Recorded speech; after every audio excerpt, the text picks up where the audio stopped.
this wonderful team of folks. They, along with others, are the reason we had a remarkably successful operation called Autumn Sweep.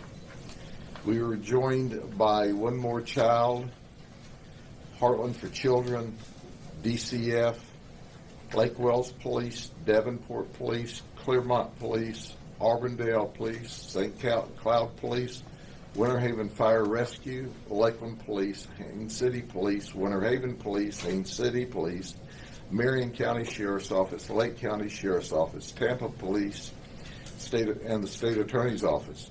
Now, also speaking today will be Captain Toddy Thompson from Lakeland, Chief Parker from Davenport, Chief Velasquez from Lake Wells, Joni Domingue from One More Child, Katie Ann Parchment from Heartland for Children.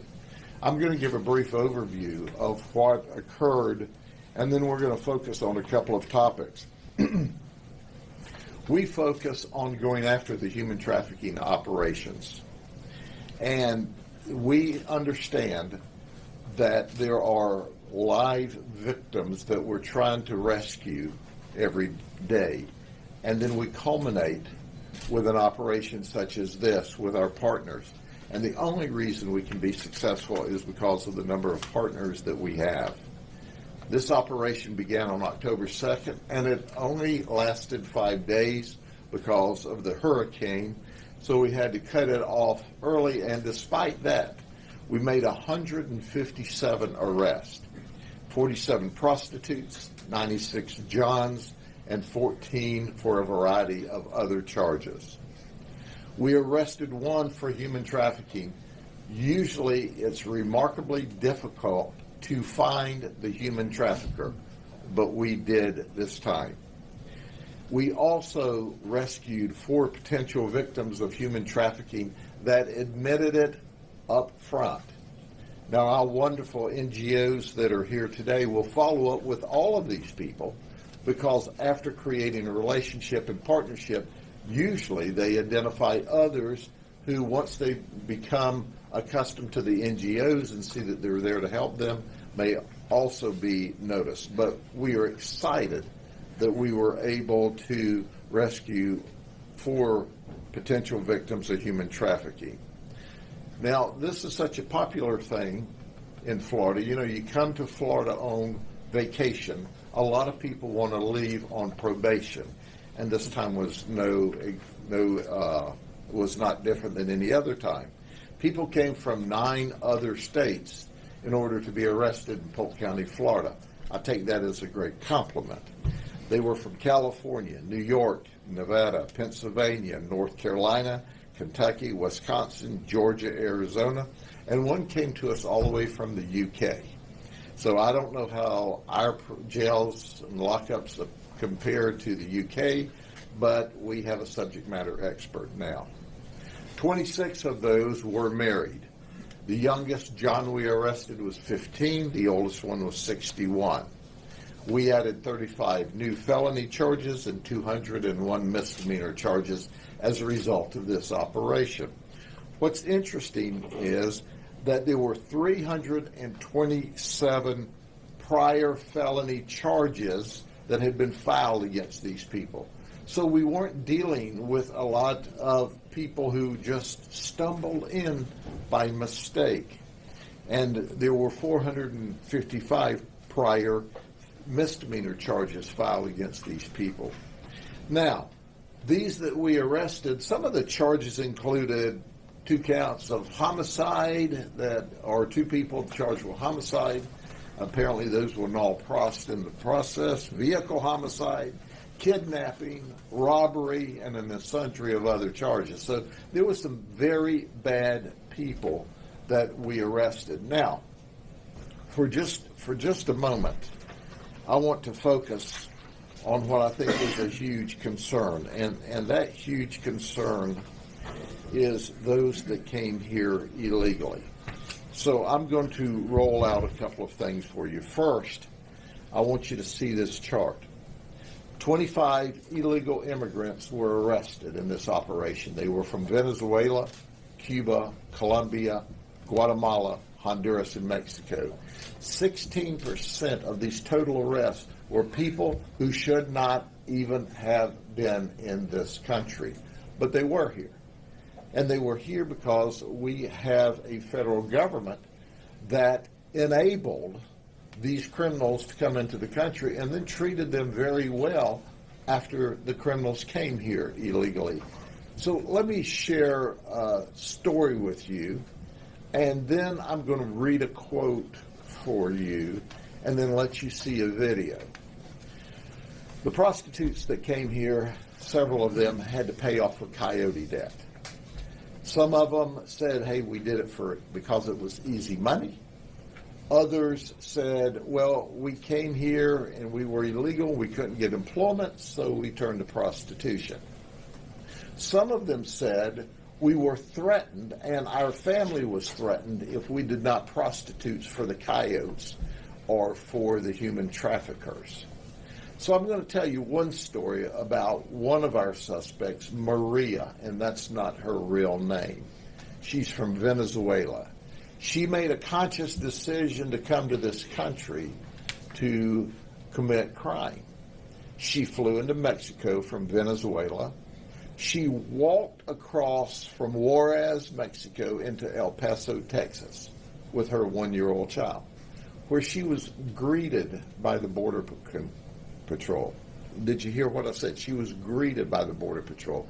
There was no sneaking. She flew in, she got here, she simply walked across the open border.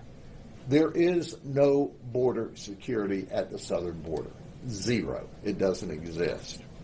So when she was greeted, and you'll understand why we use that term in a minute, you'll understand that she went to the Border Patrol processing, where in one day she completed the processing and was released to a facility, a holding facility, a housing facility for immigrants.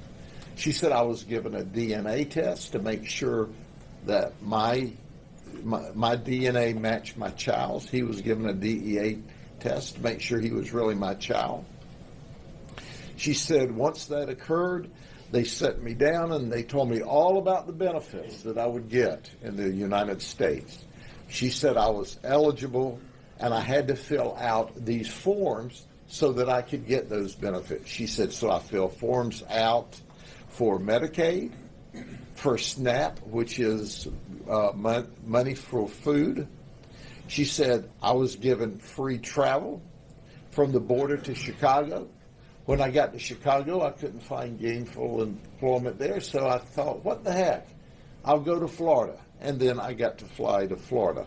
She was giving free housing.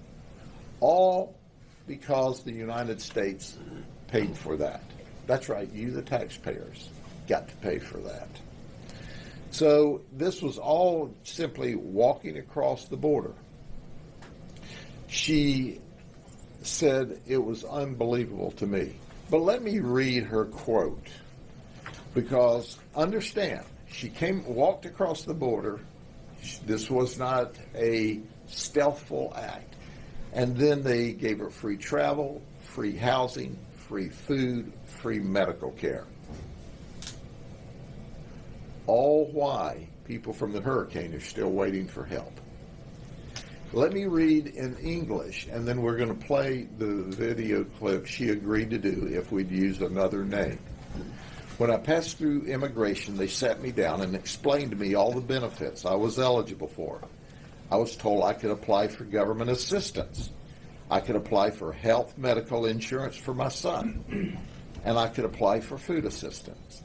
After I finished talking to immigration, a short time passed until a DNA test was done on me and my son to prove that he was my son. Then they set me down with other people who were also waiting and had already qualified to be released. Then they explained to us that the documents we had in our hands were our personal identification in the United States, and we could use the documents to travel on buses and airplanes. They also explained to us that we could use those documents to apply for our documents to become legal here. And after that, they explained after they explained all of the benefits, they said, "Welcome to the United States of North America." And from there, they transported us to a refugee camp. And all of this occurred in one day. So welcome to the United States. This is someone who just crossed the border illegally and to commit crime. And they were not only welcome to the United States, but then they were giving all kinds of benefits at the cost of the taxpayer. So let's listen to her in her words, and then we'll move on from there to other topics. Bueno, cuando pasé, me sentaron, me explicaron todos los beneficios que tenía, que podía recurrir a ayudas del gobierno, podría recurrir a seguros para el niño, seguros médicos, podía recurrir a ayuda para el bebé solamente, ayuda de comida. Y allí, bueno, después que terminé de hablar con las personas, pasó un ratito que me hicieron la prueba de ADN para ver que mi hijo, o sea, no, era mi hijo, pues para comprobar que era mi hijo. Y después allí me sentaron en unas sillas con las otras personas que habían calificado ese día para salir. Y ahí nos explicaron que los documentos que nos estaban en nuestras manos, pues era como nuestra identificación aquí en Estados Unidos, que con eso podíamos viajar en bus, en avión, que con eso podíamos sacar nuestros papeles más legalmente aquí. Y después que nos explicaron todo eso de las ayudas y toda la cuestión, pues nos dijeron bienvenidos a los Estados Unidos de Norteamérica y ya le decimos que llevaron a un refugio y salimos de migración. Now understand there are 4 women listed here as human trafficking victims that were smuggled across the border in addition to her. 2 of the human trafficking victims admitted they had to pay off a coyote debt of $6,000. Make no mistake about it, the government is complicit and is aiding and abetting human trafficking in the United States because they're creating an environment for people to start out here at more than they amassed where they came from. In addition to that, there is a wide open border where fentanyl is coming across, and that is encouraged. And as a result of that, we have thousands upon thousands of people dying in the United States. And then the best that our federal politicians can say was, well, it didn't kill as many people this year as last year. I don't even need to comment more about that. All the while, we have people that are suffering, that have not received help yet from the federal government as a result of the hurricanes in North Carolina and in Florida and Polk County. The aid's not come through yet. There are people, irrespective of the hurricanes, in this nation that need help, that need support, but they don't get that support that these folks get for coming across the border illegally. When are we going to get tired of this? When have we had enough? When are we going to say the hardworking people in the United States are who we need to be taking care of? Not creating an environment and encouraging people to come across the border illegally in violation of federal law, and then welcoming them to the United States and showering them with gifts at the taxpayer's expense, while people in our own nation are not receiving what they should receive. And here's the human trafficker we were able to arrest. Travis Hutchinson, he's 25, he lives in Davenport. He was dealing with 2 females, one from Colombia and one from Venezuela. Now the Colombian came to Mexico, to California, and then to here. She was recruited by a coyote who took her to the border and said, all you have to do is walk across. Understand, the coyotes weren't even having to smuggle or hide them in vehicles and bring them across the border late at night. The coyote now rounds you up, takes you to the border, and says, walk right through here and go into that processing center. Well, our Colombian victim and our Venezuelan victim of human trafficking met there. And then they were flown from California to Florida. Now, Travis was here. He was talking to the coyote in California who said, I'm sending them to you. And they had to work to pay off the debt.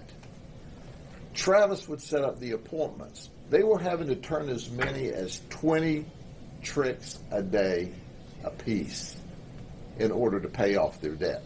So they were paying the coyote's debt off. They were then paying Travis, and he was setting up all of these operations. Oh, they can even use Cash App if you don't have cash. It's amazing to me. So, Travis, when they would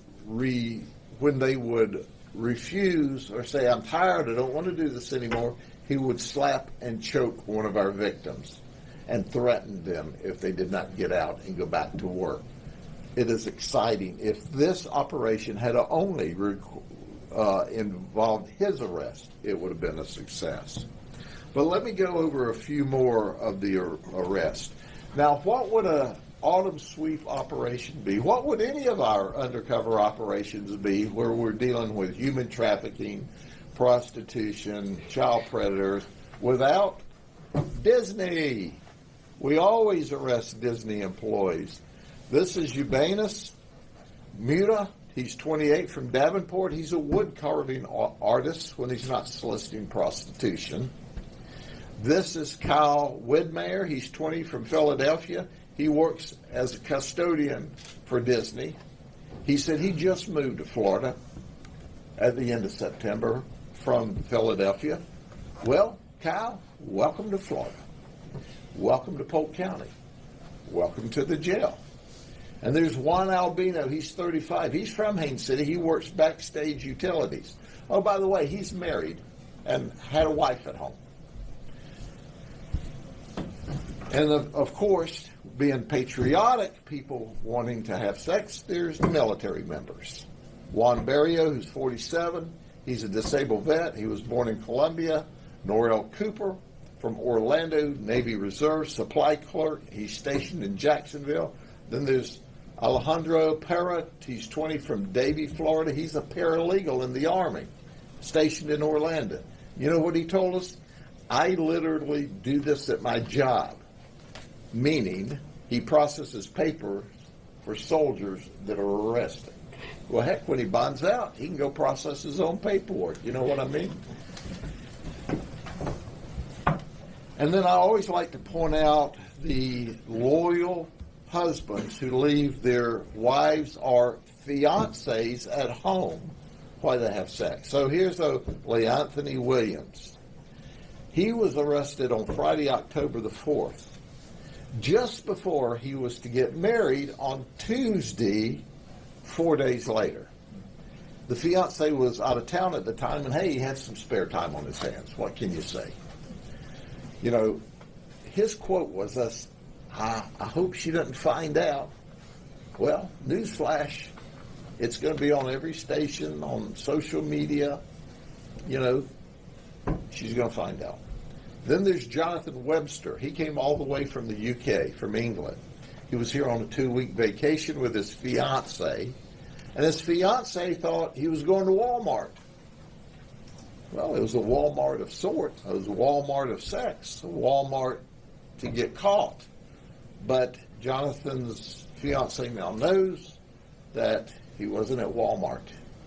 He was at Grady Mart. Dominique Price, 30, from Mineola. His fiancée is pregnant. He told her that he was going to the gym for a little exercise. I guess you could call that exercise. He was arrested on Friday, October 4th, but that's okay. He had 2 days to bond out before the baby was due on Sunday.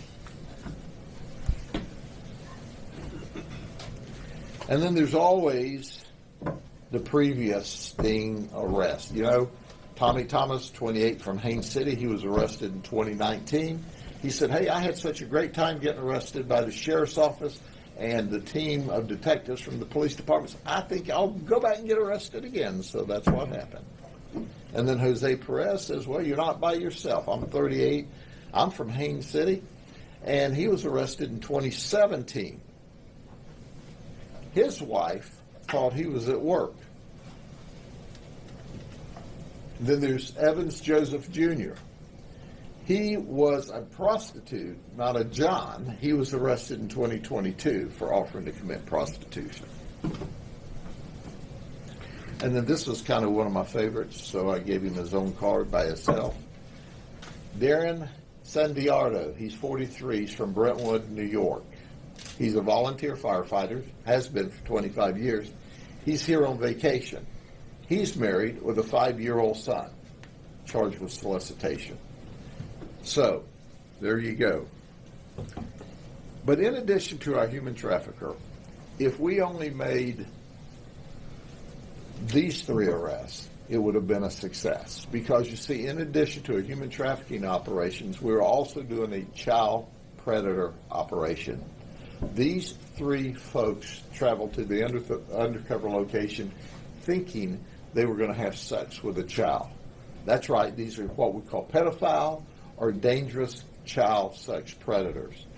Michael Gillis is from Eden Prairie, Minnesota. Now, there's a story about that. He was arrested in Minnesota for trying to have sex with a 14-year-old little boy. Not only was he arrested for trying to have sex with a 14-year-old little boy, but he was out on an $85,000 bond from that charge. So he came to Orlando to work as a videographer, and he thought, well, you know, I'm out on bond. Heck, let me go see if I can pick up a 14-year-old in Florida.